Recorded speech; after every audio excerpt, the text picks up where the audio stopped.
Y entonces vamos a continuar ahora sí el día de hoy a empezar a hablar del tema que es fundamental para nosotros entender, porque venimos de ahí, y es el tema de la Reforma Protestante. Y pues obviamente cuando hablamos de la Reforma Protestante, no cabe duda que hay un personaje que brilla, que resalta y que es esencial para entender este movimiento que hace más de 500 años se gestó de una manera providencial en Alemania a través de este monje alemán. Su nombre Martín Lutero, creo que todos hemos escuchado de él. Por algo se le denomina el padre de la Reforma. Él fue ese hombre escogido por Dios soberanamente para llevar a cabo este movimiento que sacudió a Europa y partió la historia de la sociedad, por así decirlo, en este tiempo particular en que Dios así lo determinó. Este hombre, Martín Lutero, nació en 1483 en Eisleben, Alemania, y era hijo de Hans Lutero, que era un minero de entonces, que más adelante se vuelve comerciante y progresa. Su mamá era Margaret. Esta pareja era una pareja muy moralista, sobre todo su padre le infundía a Martín Lutero temor y era muy estricto con él. Su madre era una mujer piadosa también, tal vez menos severa, pero ambos le infundían valores drásticos acerca de un comportamiento delante de Dios. Entonces todo esto de alguna manera causó en Lutero una impresión de un Dios más bien que castigador, ¿cierto? Entonces en su hogar eran bastante drásticos con él. Su padre en ocasiones le golpeaba para enseñarlo a ser fuerte. Y pues él se levantó en medio de este ambiente, siguiendo estas instrucciones, y de alguna manera pues todo esto orquestado soberanamente por Dios para la encomienda que tenía para él más adelante. Su padre, don Hans, quería que Martín Lutero fuera abogado, y por eso, después de haber terminado su bachillerato a los 14 años y de haber continuado sus estudios, tuvo una maestría en artes y en filosofía. A él le gustaba mucho la filosofía, sobre todo de los grandes filósofos griegos. Después de terminar eso, siguió el consejo de su padre y empezó a estudiar derecho. Ingresó a la universidad a estudiar derecho y bueno, siguiendo las directrices de su padre. Pero esa experiencia como estudiante de derecho tan solo le duraron 6 semanas, muy poco tiempo realmente, porque providencialmente Dios permitió que un día cualquiera, de regreso a la casa de sus padres en Erfurt, él tuviera una experiencia que cambió para siempre su vida. Se desató una tormenta tan fuerte, que muy cerca de él, a pocos metros, le cayó un rayo. Y la experiencia que él tuvo y la sensación tan cercana a la muerte impactaron tanto la vida de Lutero, que oró intensamente a Santa Ana pidiéndole que lo ayudara. Y hizo un voto en ese momento, diciéndole que si lo salvaba y lograba salir con vida de esa situación, él se haría monje. En esa época un voto era un asunto muy sagrado para las personas, porque en esa conciencia que tenían impregnada de temor y de juicio que la Iglesia Católica de alguna manera transmitía a las personas, ellos simplemente no tenían otro remedio más que cumplirlo, porque de lo contrario podían ser condenados. Entonces Lutero tenía un gran temor y vivía con un miedo profundo, aterrado del juicio de Dios. De alguna manera relacionó esta experiencia que había vivido con esta tormenta tan dramática para él, con un llamado que Dios le estaba haciendo a él en su vida, ¿sí? Y por eso no pasaron más de 15 días después de esta experiencia de la tormenta, cuando el 2 de julio de 1505, con tan solo 21 años, él ingresa al convento agustino de Erfurt. Esta experiencia como monje desde 1505 hasta 1512 fue una experiencia impresionante para Lutero. Cuentan los que escribieron sobre su vida, los biógrafos y muchos historiadores, que durante esos años Martín Lutero era un monje realmente particular y diferente a todos, que realmente se esforzaba cada día por vivir una vida consagrada a Dios, que se esforzaba cada día por vivir piadosamente, por hacer lo que Dios decía, por cumplir los mandamientos, por cumplir la ley del amor, por no pecar, por mortificar su carne. Y cada día descubría vez tras vez que simplemente era imposible para él vivir los estándares de Dios. Y por eso, día tras día, pasaba horas en el confesionario, a veces hasta 6 horas diarias. Era impresionante cómo este hombre se tomaba tan en serio su vida delante de Dios, reconociendo que le fallaba en pensamientos, en actitudes, en motivaciones, en palabras, en acciones o en omisiones. Siempre estaba reconociendo eso y por eso sus compañeros lo tildaban ya de alguien a, a, totalmente fanático, totalmente extremista, y ya ni le prestaban atención porque sabían que otra vez iba a volver a confesar pecados que para ellos eran simplemente cosas sutiles que no eran tan importantes. Pero Martín Lutero se tomaba muy en serio el pecado. Pero la realidad de su pecaminosidad, al descubrir que día a día, aunque se esforzaba por vivir apartado del pecado, pero su constante reincidencia, sobre todo en sus pensamientos y en sus impulsos y en los deseos de su corazón, hicieron que llegara a odiar a Dios, porque simplemente Martín Lutero sacó la conclusión de que Dios era demasiado santo para pretender que las personas simples mortales como nosotros pudiéramos llegar a cumplir semejante estándar. Y a él le parecía injusto lo que Dios hacía. Un Dios completamente perfecto en todo, exigirnos que guardáramos esos mismos estándares. Guardar la ley para Martín Lutero se volvió una obsesión, pero a la vez en la más grande decepción porque nunca la logró cumplir. Él siempre vivía en esta fricción entre la realidad de lo que él hacía y el deseo profundo de agradar a Dios con todo su corazón. Todos esos años fueron años donde él gimió y donde él estuvo en una situación completamente desesperante al ver la realidad de su pecado. 7 años donde estuvo en este convento, obviamente estudiando para ser sacerdote, y 7 años donde manifestó la realidad de su capacidad de cumplir la ley de Dios, las buenas obras de Dios. Después, más adelante, en 1510, tuvo una experiencia que también marcó el derrotero de lo que venía para él. Fue escogido para ir a Roma como parte de esos monjes que escogían de algunos seminarios para ir a pedir unas peticiones al Papa para que se les exonerara de ciertos aspectos a ellos. Pero ya el Papa había tomado una decisión. El tema fue que el ir a Roma para él fue una experiencia muy decepcionante, porque pudo ver por sus propios ojos la corrupción que existía allá en Roma, en el centro principal del catolicismo, donde él era ya parte de él, y se dio cuenta de la mercantilización, de la injusticia, de la liviandad con que vivían, de hecho, muchos jerarcas allá, la mundanalidad que había. Eso fue tan triste para él que él llegó muy decepcionado en ese viaje que hizo allá. Ver también cómo ya se promovía las ventas de indulgencias. Y él estaba en ese proceso de estudiar la Biblia para poder entender cómo era que el hombre podía ser justificado delante de Dios.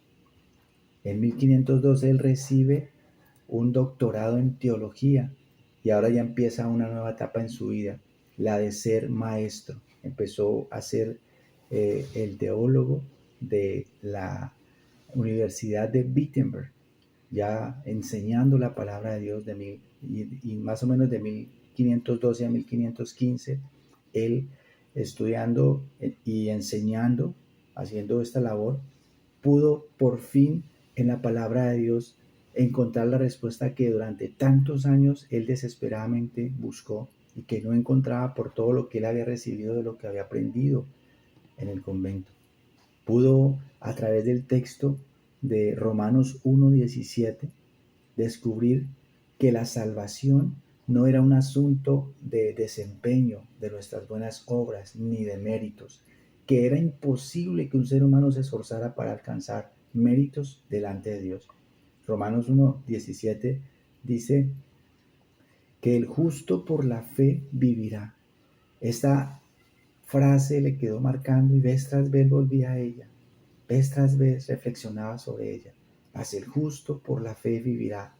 Lo encontró luego en Gálatas, lo encontró luego en Hebreos, lo encontró también en el Antiguo Testamento, en Habacuc, y entendió que la salvación que Dios ofrecía no era algo que el hombre pudiera alcanzar por sí mismo, sino que era un regalo de Dios a través de la fe.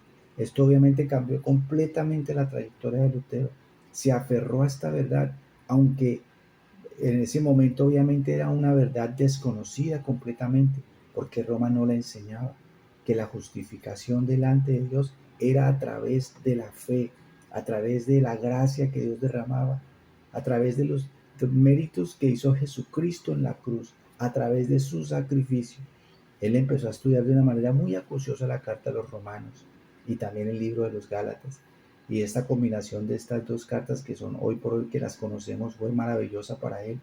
Él empezó a enseñar en la universidad la justificación por la fe, en contra de todo lo que estaba establecido, porque no era precisamente el pensum que él tenía que hacer, pero él empezó a ser consecuente con lo que había descubierto ahora, con su conciencia, que cada vez estaba más convencida de que eso era lo que enseñaba la Escritura. El mismo Dios había dado esta solución para el hombre que no podía alcanzarlo de otra manera, porque el ser humano es en esencia pecador y es imposible para él cumplir una ley.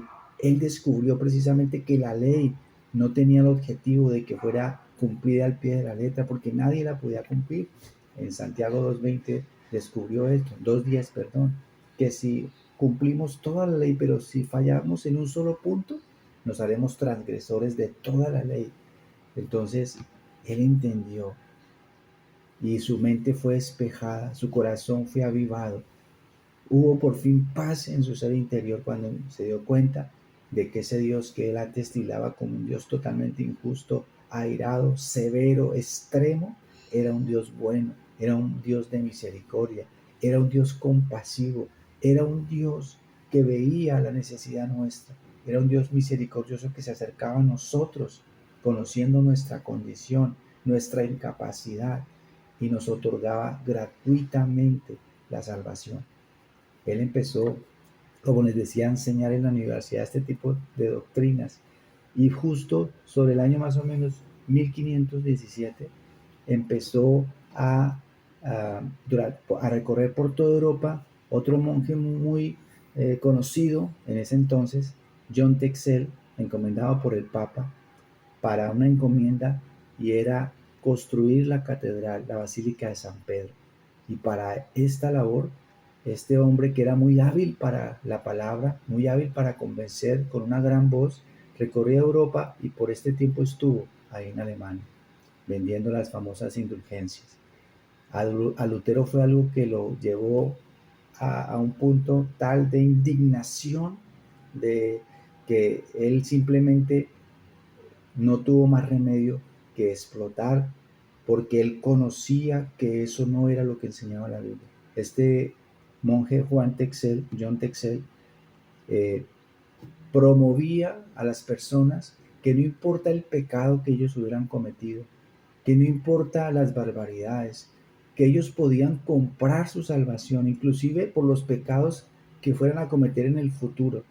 En ocasiones llegaba a ser este hombre tan bárbaro en sus comentarios que llegaba a decir frases como que si inclusive alguien hubiera violado a la misma Virgen María a través de la compra de estas indulgencias, era liberado de la condenación, porque Dios estaba a través de esas indulgencias trayéndole a ellos alivio, tanto para la condenación como para aquellos que ya estaban en el purgatorio, para liberarlos de pasar más tiempo allá. Y el lema que él tenía era que tan pronto la moneda sonara, el alma salía de ese lugar. Y así muchas personas, obviamente creyendo estas falacias, daban dinero, daban dinero, daban dinero. Y muchas cantidades se conseguían a través de esto. Esto para Martín Lutero fue determinante en esta obra que Dios le tenía designada. Y por eso el 31 de octubre de 1517, en la puerta de la Catedral de Wittenberg, él plegó un documento que es muy conocido por todos, las 95 tesis de Martín Lutero, donde él ahí hace una defensa de lo que el Evangelio enseña respecto, sobre todo, a este tipo de prácticas que han sido muy comunes en la Iglesia Católica y que hasta el día de hoy se mantienen vigentes para los que no lo sabían. Aún hasta el día de hoy se venden indulgencias para perdonar pecados, para sacar almas del purgatorio. Es increíble, pero hasta el día de hoy eso permanece. A Martín Lutero eso fue algo que lo indignó tanto que por eso estableció estas 95 tesis. Y por eso este fue el punto de partida de la reforma. Por eso el 31 de octubre, perdón, no sé si dije, el 31 de octubre es el día de la reforma, porque se celebra ese acontecimiento que fue el que dio inicio a todo este movimiento que definitivamente cambió la historia del cristianismo. 1517. Este monje valiente pone estas 95 tesis y empieza a partir de este momento a desarrollarse una revolución. Más adelante, a él lo llaman a rendir cuentas por esto. Él empieza a escribir libros. Él, justo todo esto, de una manera providencial, se juntó para la época de la imprenta de Gutenberg, donde ya se podían imprimir libros, imprimir documentos. Este hombre empezó a escribir libros y documentos y folletos para que se empezara a compartir todo esto que él ahora había descubierto en la Biblia. Todo esto obviamente generó para el Vaticano mucha repulsión, lo llamaron para que él se retractara, para que él reconociera que todo esto era erróneo, a lo cual él nunca aceptó hacerlo. En 1520 lo llamaron precisamente para que rindiera cuentas porque en ese año lo declararon hereje por estar diciendo estas cosas. Y providencialmente, porque definitivamente cuando uno analiza la obra de Martín Lutero y la vida y todo lo que sucedió con él, uno se da cuenta de la intervención divina en todo esto. Un hombre llamado Federico de Sajonia, Federico III de Sajonia, príncipe de Sajonia, muy poderoso y que tenía una gran injerencia en la elección del emperador. Dios le puso gracia a Lutero delante de este hombre, porque se convirtió en su protector. Y gracias a este príncipe Federico III de Sajonia, Martín Lutero no terminó como otros prereformadores y como otros hombres que defendieron la palabra de Dios como la única regla que dirime todos los asuntos eclesiásticos y de la vida, de la salvación y todo lo relacionado con Dios, no fue muerto. Todo esto tiene que ver con la providencia de Dios. Este hombre lo defendió de tal manera que logró que se le tratara de una manera diferente, se le diera licencia para poder moverse sin que lo fueran a matar o a capturar o a llevar a Roma. Y esta protección sirvió porque gracias a eso Martín Lutero pudo defender su tesis y se hizo algo que se llama la dieta de Worms, donde se le llamó para que él pudiera dar testimonio de lo que le estaba diciendo. La única motivación que tenía esta dieta era que él se retractara, porque simplemente Roma no aceptaba lo que él decía. Y obviamente él no se retractó. Él simplemente dijo, no, a menos que ustedes me convenzan con la Biblia o con la razón de que lo que estoy diciendo es erróneo, yo no me voy a retractar. Estoy persuadido de que esto es la voluntad de Dios, que es la verdad de Dios, y yo no puedo ir en contra de mi conciencia.